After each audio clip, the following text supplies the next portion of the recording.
Hello दोस्तों, welcome to my YouTube channel MR classes में आपका स्वागत है। पिछले लेक्चर में मैंने आपको एक्सरसाइज 1.1 को टाइप ऑफ रिलेशन को क्वेश्चन नंबर 12 तक डिस्कस कर दिया था। तो इस लेक्चर में मैं आपको क्वेश्चन नंबर 13 से स्टार्ट करूँ तो स्टार्ट करता हूँ। So that the relation R define in the set A of all polygons as R equal to P1, P2 such that P1 and P2 have same number of sides दे रखा है आपका। ठीक है, क्या शो करना है? Is equivalence relation. सबसे पहला पार्ट आपका क्या पूछ रहा है? इक्विवेलेंस रिलेशन शो करना है। सेकंड पार्ट में आपका क्या पूछ रहा है? What is the set of all elements in A का जो सेट ऑफ ऑल एलिमेंट्स दे रखा, क्या दे रखा? पॉलीगन। वो किससे रिलेटेड होना चाहिए? Related to the right angle triangle T which side क्या दे रखा? 3 and 4 and 5। ठीक है, ये सेकंड पार्ट आपका पूछ रहा है। फर्स्ट पार्ट आप करते हैं, इक्विवेलेंस रिलेशन शो करना है। ठीक है, कंडीशन फॉर इक्विवेलेंस रिलेशन के लिए क्या होता है? देखो, पहला क्या होना चाहिए? Reflexive. A comma A belong to R for all A belong to set A. Second क्या आपका? Symmetric. A comma B belong to R, B comma A belong to R. ठीक है, ये क्या होना चाहिए?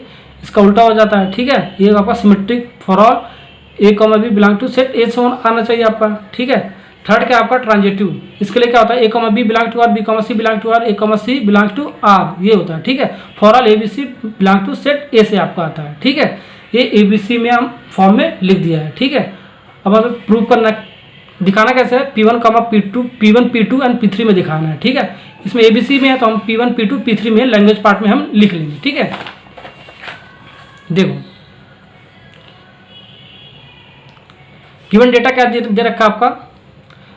Set A equal to all polygons R equal to P1, P2 such that P1 and P2 have same number of sides दे रखा है आपका। तो सबसे पहले चेक करते हैं इक्विवेलेंस कंडीशन के लिए। ठीक है, पहला कंडीशन है रिफ्लेक्सिव। इसके लिए चेक करते हैं। देखो, P1, P1 belong to R करेगा for all P1 belong to set A से आ रहा है आपका। ठीक है, यहाँ से आ रहा है। ठीक है, अब देखो, सिंस P1 एंड P1 अगर जो आपका सेम पॉलीगन में होगा तो उसकी प्रॉपर्टी सेम होगी।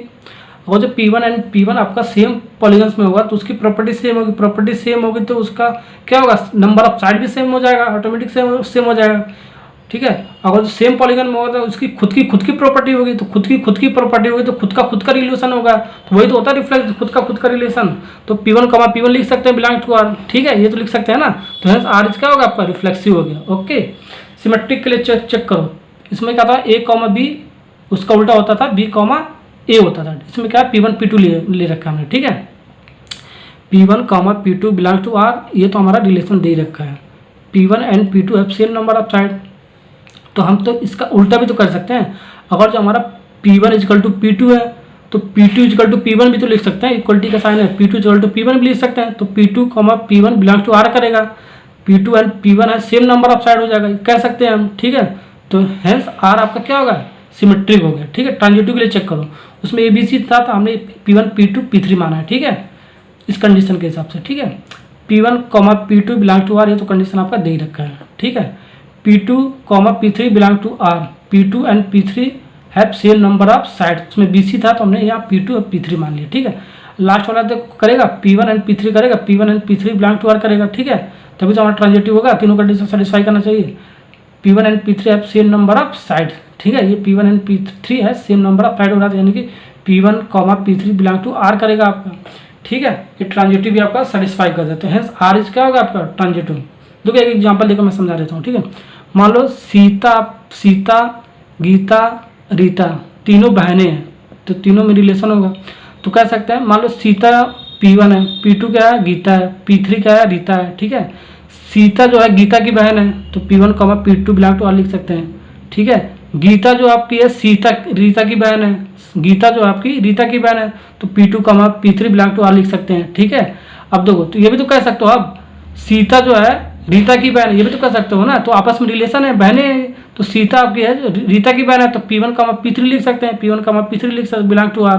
ठीक है, यही आपका है। ठीक है, ऐसे ही आपको लॉजिक से सोचना है। ठीक है, और लैंग्वेज पार्ट में आपको लिखना है, क्योंकि हमें शो करना है इक्विवेलेंस रिलेशन के लिए तीनों कंडीशन सेटिस्फाई होना चाहिए, रिफ्लेक्सिव, सिमेट्रिक एंड ट्रांजिटिव। ठीक है, तो यानी कि तीनों कंडीशन हमारा सेटिस्फाई कर दिया। Since given relation R is reflexive या सिमेट्रिक एंड ट्रांजिटिव है तो R हमारा क्या होगा? इक्विवेलेंस रिलेशन हो गया। फर्स्ट पार्ट हमारा ये कंप्लीट हो गया। ओके, अब सेकंड पार्ट में देखो। ठीक है, क्या प्रूव करना है? सॉरी, फाइंड आउट करना है। What is the set of the all elements A, जो पॉलीगन दे रखा है रिलेट होना चाहिए राइट एंगल ट्राइंगल के साथ, ठीक है। साइड दे रखा है 3, 4 एंड 5, ओके। अब देखो आंसर नंबर 2, ठीक है। आर इक्वल टू दे रखा है ये गिवन दे रखा है आपका, ठीक है। P1, P2 such that P1 and P2 have the same number of sides दे रखा है, ठीक है। अब देखो हमें क्या शो करना है, यहाँ से हम लिख सकते हैं ना P1, P2 belong to are, यहाँ से तो हम रिलेशन से लिख सकते हैं P1, P2 बिलोंग कर रहा है आर से, ठीक है। हमें शो करना है P2 रिलेट कर रहा है ट्राइंगल के साथ, ठीक है। तभी कैसे शो होगा, देखो P1 की वैल्यू होगा जो T रख दें हम, ठीक है। P1 इक्वल टू T रख दें, तो यहाँ से हम पुट कर देंगे ना P1 की वैल्यू T, अब P2 तो ऐसे ही ले लेंगे हम, तो बिलोंग आर करेगा, तो क्या होगा T and P2 have same number of side हो जाएगा आपका, T and P2 have same number of side हो जाएगा, ठीक है, ठीक है। अब हमें प्रूव क्या करना है, ठीक है, प्रूव करना है ये आपस में रिलेटेड होना चाहिए। देखो आपस में रिलेटेड होने के लिए ट्राइंगल के कितने साइड होता है, ये ट्राइंगल है ये पॉलीगन है, ठीक है। ट्राइंगल के कितने साइड होता है, ट्राइंगल T पॉलीगन मतलब P, ठीक है। ट्राइंगल से T से डिनोट कर दिया, पॉलीगन से P से डिनोट कर दिया, ठीक है। क्योंकि set of the all element A जो है बट क्या है पॉलीगन है आपका, यानी कि P2 है, ठीक है।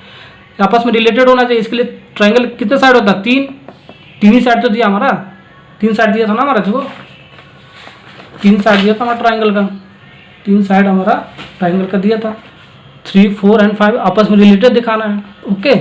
तो 3 साइड हमारा दिया है, तो ये जो P2 है पॉलीगन है, पॉलीगन में कितने साइड होता है, 4 होता है, तो हमें दिखाना कितना है 3, तो हमें 3 लेकर चलना है, तो P2 हमें 3 लेकर चलना है, तभी तो आपस में रिलेटेड होगा ये, ठीक है। तो P2 है 3 साइड, ठीक है, इसके भी 3 साइड होंगे, तो आपस में ये रिलेटेड होगी, ये हमें दिखाना है, ठीक है। सो P2 जो हमारा होगा सेट ऑफ ऑल ट्राइंगल्स होगा, ना कि हमें क्या था P2 हमारा सेट ऑफ ऑल ट्राइंगल्स होगा, ना कि पॉलीगन्स होगा, ठीक है। तो हमने दिखा दिया, ठीक है। Hence set of the all elements A जो आपका होगा किससे रिलेट करेगा, ट्राइंगल के साथ रिलेट करेगा, इस set of the all triangle, okay. ऐसे हमें इस क्वेश्चन को करना था, ठीक है। तो हमारा ये भी क्वेश्चन नंबर 13 का सेकंड पार्ट भी हो गया। अब 14 पे चलते हैं, क्वेश्चन नंबर 14 क्या आपका, let L be the set of all lines in X Y plane R be the relation in L define as R equal to क्या दे रखा है L1, L2 such that L1 is parallel to L2। Same question है, logic पे basis पे question पे है, ठीक है। सारे क्वेश्चन से उसमें P1 P2 था, इसमें क्या है L1 L2 है, ठीक है। वैसे लैंग्वेज पार्ट में जैसे मैंने लिखा था वैसे सेम लिख देना आपको, ठीक है। So that R is equivalence relation prove करना है, ठीक है। सेकंड कंडीशन आपको रिलेटेड क्या देखा है, जो set of the lines they रखा है इसमें, ठीक है। उसमें क्या देगा, सेट ऑफ द पॉलीगन दे रखा है, इसमें सेट ऑफ द जो लाइन्स दे रखा है उस किसके रिलेटेड में होना चाहिए, लाइन के equation y equal to 2x+4 के रिलेटेड में होना चाहिए, ठीक है। अभी मैं आपको समझाऊंगा क्वेश्चन में जब आप करूंगा ये सेकंड पार्ट, ठीक है। तो देखो फर्स्ट पार्ट क्या दे रखा है आपका, गिवन r इक्वल टू ये दे रखा है, ठीक है, ये मैंने उतार लिया, ओके। कंडीशन फॉर इक्विवेलेंस के लिए क्या होता है आपका, इक्विवेलेंस शो करने के लिए तीनों कंडीशन सेटिस्फाई करना चाहिए, रिफ्लेक्सिव, सिमेट्रिक एंड ट्रांजिटिव करना चाहिए, ठीक है। तो रिफ्लेक्सिव के लिए क्या था, खुद का रिलेशन होता है, तो A comma A belong to R for all A belong to set A होना चाहिए, ठीक है। तो देखो एनी लाइन, ठीक है, L1 is parallel to itself, जितने भी आपका लाइन होगा वो खुद से पैरेलल तो होगा, जाहिर सी बात है खुद से पैरेलल होगा, तो यानी कि खुद का रिलेशन होगा, खुद की प्रॉपर्टी होगी, तो यानी कि खुद का रिलेशन होगा। तो हम कह सकते हैं जो L1 L2 है वो L1 L1 बिलोंग करेगा आर से करेगा, तभी तो खुद की प्रॉपर्टी होगा, तभी तो L1 इज पैरेलल टू खुद से पैरेलल होगा, ठीक है। तो हमें आर इज क्या होगा, रिफ्लेक्सिव हो गया, ओके। सेकंड पार्ट आपका क्या, सिमेट्रिक शो करो आप, ठीक है। A comma B belong to R होता है, B comma A belong to R होता है, इसका उल्टा हो जाता है, ठीक है। L1 L2 belong to R, ये तो आपका दे ही रखा है, L1 is parallel to L2 दे रखा है, देखो L1 is parallel to L2, इसको उल्टा भी तो बोल सकते हैं हम, L1 इक्वल टू L2 दे रखा है तो L2 इक्वल टू L1 भी बोल सकते हैं, ठीक है। तो L2 is parallel to L1 तो लिख सकते हैं ना हम लैंग्वेज पार्ट में, L2 L1 बिलोंग टू करके कहाँ से करेगा, आर से करेगा, ठीक है, रिलेशन से करेगा, ठीक है। तो हमारा for all L1 L2 belong to set A से आ रहा है आपका, सेट ए से आ रहा है आपका, ए क्या दे रखा है आपका, मान लो ऑल लाइन्स दे रखा है, सेट ए आपका क्या दे रखा है, ऑल लाइन्स दे रखा है, ठीक है। अब ये कंडीशन सेटिस्फाई कर दिया, हेंस आर इज क्या होगा, सिमेट्रिक। देखो L1 L2 से पैरेलल है तो L2 L1 से भी तो पैरेलल बोल सकते हैं, ये इसके पैरेलल तो इसके पैरेलल हो सकता है, ठीक है। अब ट्रांजिटिव चेक करते हैं, ठीक है, ट्रांजिटिव चेक करते हैं, ओके। चलो ट्रांजिटिव चेक करते हैं। ट्रांजिटिव के लिए क्या कंडीशन है, देखो ध्यान से देखो, A comma B belongs to R, B comma C belongs to R, ठीक है, A comma C belongs to R ये करेगा, ठीक है। For all A B C belong to set A करेगा, ठीक है। ये तो हमारा दे ही रखा है, A comma B belong to R, यानी कि L1 कॉमा L2 बिलोंग करेगा L is parallel to L2, ये रिलेशन ही दे रखा है आपका, ठीक है। ये तो मैंने पार्ट में लैंग्वेज पार्ट में लिख लिया, ठीक है। अब देखो L2 comma L3 belong to R, L2 is parallel to L3, ये भी तो करेगा, ठीक है। अभी सीता रीता गीता का एग्जांपल दिया था ना मैंने, वैसे सेम टू सेम है, ठीक है।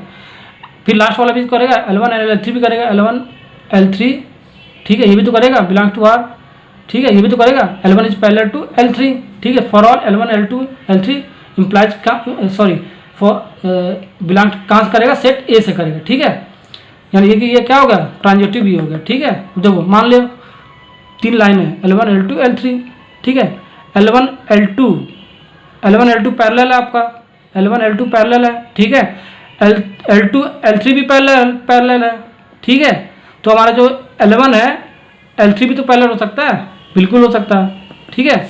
L1 L3 लास्ट वाला भी तो आपस में ऑटोमेटिक पैरेलल हो जाएगा। तो L1 comma L3 belong to R, तो L1 is parallel to L3, language part में हमने लिख लिया, ठीक है। तो आर आपका क्या होगा, ट्रांजिटिव भी हो गया। तो जो हमारा सिंस गिवन रिलेशन आर आपका जो दिया था, रिफ्लेक्सिव दिया था, सिमेट्रिक दिया था, ट्रांजिटिव दिया था, तो देयरफॉर आर आपका क्या होगा, इक्विवेलेंस रिलेशन हो गया, ठीक है। ये हमने शो कर दिया। अब सेकंड पार्ट में आपका क्या दे रखा था, देखो सेकंड पार्ट में आपका क्या दे रखा है, find the set of all lines, set of all lines का आपका दे रखा है ये एक्स वाई प्लेन में, ठीक है। रिलेटेड टू द लाइन, ये रिलेटेड दिखाना आपको y equal to 2x plus 4, ठीक है। Set of the all lines, line का क्वेश्चन दे रखा है आपका, ठीक है। देखो r इज इक्वल टू दे रखा है आपका सेकंड पार्ट में, r is equal to L1 comma L2 such that L1 is parallel to L2 दे रखा है आपका, ओके। देखो y is equal to 2x plus 4 ये भी दे रखा है आपका, लाइन का क्वेश्चन दे रखा है आपका, ठीक है। अब general form of the line का क्वेश्चन क्या होता है, y equal to mx plus c होता है, वेयर m इक्वल टू क्या होता है, स्लोप होता है, या क्लास 11 में आपने पढ़ रखा होगा। तो ये क्वेश्चन नंबर 1 मान लो, ये क्वेश्चन नंबर 2 मान लो इसको, तो कंपेयर कर लो दोनों को 1 और 2 को, तो क्या पाओगे आप, m इक्वल टू 2, ठीक है। यहाँ से कंपेयर करोगे तो m इक्वल टू 2 पाओगे, ठीक है। तो m इक्वल टू 2 आप इक्वेशन नंबर 2 में रख दो, तो इक्वेशन नंबर जब 2 में रखोगे तो y की वैल्यू क्या आएगी, y equal to 2x plus c आएगा, ठीक है। 2x प्लस c, ये आपका general form of the equation आ गया, ठीक है। और हमें किसके रिलेटेड दिखाना है, जो हमारा y equal to 2x plus 4 दिया है उसके रिलेटेड हमें ये फाइंड आउट करना है, शो करना है, ठीक है। यही हमें क्वेश्चन में पूछा है, ठीक है। तो hence y equal to 2x plus c general form of the line का इक्वेशन है, वो किसके रिलेटेड है, जो गिवन लाइन का इक्वेशन दे रखा है y equal to 2x plus 4 के दे रखा है, ठीक है। इसके रिलेटेड में हमें दिखाना था, ठीक है। जो हम x की वैल्यू जब जनरल फॉर्म में पुट करेंगे, general form of the line में, ठीक है, तो हमें वो वैल्यू कहाँ से वैल्यू मिलकर आएगी, यहाँ पर जो हमारा गिवन रिलेशन जो गिवन लाइन का इक्वेशन दे रखा है, ठीक है, वहाँ से हम पुट कर देंगे, ठीक है। तो हमारा जो ये कंडीशन दे रखा है जनरल फॉर्म का y equal to 2x plus c, x की वैल्यू जब हम पुट करेंगे, ठीक है, तो हम y equal to 2x plus 4 में वो आपका क्या होगा, आपस में रिलेट करेगा, ठीक है। तो यही तो हमें शो करना था, रिलेटेड करना है, ठीक है। जो हमारा set of the all lines दे रखा था, ठीक है, general form of the line का, ठीक है, वो किसके रिलेटेड में शो करना था, y equal to 2x plus जो हमारा गिवन लाइन का इक्वेशन दे रखा था उससे हमें रिलेट करना था, हमने रिलेट आपस में कंपेयर करके कर दिया, ओके। यही हमें ऐसे ही करना है क्वेश्चन, ठीक है। अब हम क्वेश्चन नंबर 15 या 16 में चलते हैं, ठीक है। ये ऑब्जेक्टिव क्वेश्चन है, ठीक है, इसमें कुछ नहीं है, देखते ही आंसर करना है, टिक लगाना है। Let R with the relation in the set 1 2 3 4 given by R equal to 1 2 2 2 1 1 4 4 1 3 3 3 2 दे रखा है, ठीक है। देखो कैसे करना है, चूज द करेक्ट आंसर, चारों में से एक सही होगा, ठीक है। पहला क्या जाएगा, reflexive symmetric but not transitive होना चाहिए, ठीक है। सेकंड क्या दे रखा है, रिफ्लेक्सिव होना चाहिए, ट्रांजिटिव भी होना चाहिए बट सिमेट्रिक नहीं होना चाहिए। थर्ड क्या दे रखा है, सिमेट्रिक होना चाहिए, ट्रांजिटिव होना चाहिए बट नॉट रिफ्लेक्सिव होना चाहिए। लास्ट क्या दे रखा है आपका, D part R is equivalence relation है, तीनों होना चाहिए, ठीक है। अब देखो पहले रिफ्लेक्सिव चेक करो, रिफ्लेक्सिव के लिए कंडीशन क्या होगा, खुद का रिलेशन होना चाहिए जो हमारा सेट दिया होगा। तो ये देखो एलिमेंट 1 2 3 4 एलिमेंट दे रखा ना आपका, इसका खुद का रिलेशन होना चाहिए, यानी 1 1 होना चाहिए, है बिल्कुल है। 2 2 है बिल्कुल है, 3,3 है, बिल्कुल है। 4,4 है, बिल्कुल है। यानी कि ये इसका जो एलिमेंट सेट दे रखा है एलिमेंट का, इसमें खुद का रिलेशन है, रिलेशन है, ठीक है। तो ये आपका क्या होगा, रिफ्लेक्सिव हो गया। तो हमारा पहला रिफ्लेक्सिव हो गया, ठीक है। और सी पार्ट में हमारा दे रखा रिफ्लेक्सिव नहीं है, तो हमने इसको काट लिया है। सी पार्ट तो हमारा हो ही नहीं सकता है, ठीक है। ऐसे ही चेक करना है, ठीक है। बिना पेन चलाए आप कर सकते हो इस क्वेश्चन को, ठीक है। अब देखो, अब सेकंड चेक करो सिमेट्रिक। सिमेट्रिक क्या क्या क्या क्या होता है, A comma B, B comma A होता है, ठीक है। A comma B belong to R, B comma A belong to R करना। तो 1,2, ठीक है। तो 2,1 है क्या आपका, कहीं नहीं है ना। 1,3, 3,1 है, नहीं है। 3,2, 2,3 है, नहीं है। तो यानी कि क्या, सिमेट्रिक नहीं है। देखो इसमें सिमेट्रिक दिखा रहा है, यानी कि ये पार्ट हमारा नहीं होगा, ठीक है। इसमें और सिमेट्रिक होना चाहिए, तो ये भी हमारा पार्ट नहीं होगा, ठीक है। ये तो हमारा पहले ही नहीं हो रहा था, क्योंकि डिफ्लेक्शन नहीं दिखा रहा था, यानी कि हमारा सी बी पार्ट में हमारा नॉट सिमेट्रिक बोल रहा है, ठीक है। तो हम ये तो हमारा कंडीशन ही नॉट सिमेट्रिक निकल के आ रहा है, तो ये हमारा बी पार्ट आंसर होगा, ठीक है। अब देखो ट्रांजिटिव चेक करने की जरूरत ही नहीं पड़ेगी, ठीक है। बी पार्ट में हम आंसर में पहुंच गए। ट्रांजिटिव चेक कर लो एक बार, ठीक है। ए कॉमा बी यानी कि 1,3, ठीक है। बी कॉमा सी 3,2, 3,2, ठीक है। तो लास्ट वाला क्या होना, ए कॉमा सी यानी 1 एंड 2 होना चाहिए। देखो है क्या 1 2, बिल्कुल है 1 2, ठीक है। उनका ए कॉमा सी यानी कि ये यानी कि ट्रांजिटिव है, ठीक है। ऐसे ही चेक करना है आपको, ठीक है। यानी कि B part is correct answer. Question number 16 में देखो, ये भी कुछ नहीं है, ठीक है। Let R with the relation in the set N given by R is equal to A comma B such that A is equal to B -2, B greater than 6। Condition दे रखा है, choose the correct answer. A part क्या दे रखा है, 2,4 belongs to R. B part दे रखा है 3,8 belongs to R. C part दे रखा है 6,8 belongs to are. D part दे रखा है 8,7 बिलोंग्स टू आर। देखो बी पार्ट, ए पार्ट तो हमारा होगा ही नहीं।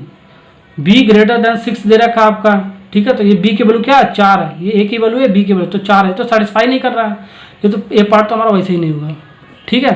देखो ये अगर यहाँ 2 रखे हुए ए की वैल्यू और 4 रखोगे तो 2 आ रहा है, इक्वलिटी का साइन तो आ रहा है, लेकिन हमारा ये कंडीशन लास्ट वाला नहीं कर रहा है, ठीक है। बी ग्रेटर देन 6 होना चाहिए, ये हमारा 4 है, तो इसलिए तो हमारा कंडीशन तो यहीं पर नहीं शो कर रहा है, ठीक है। ये तो हमारा होगा नहीं।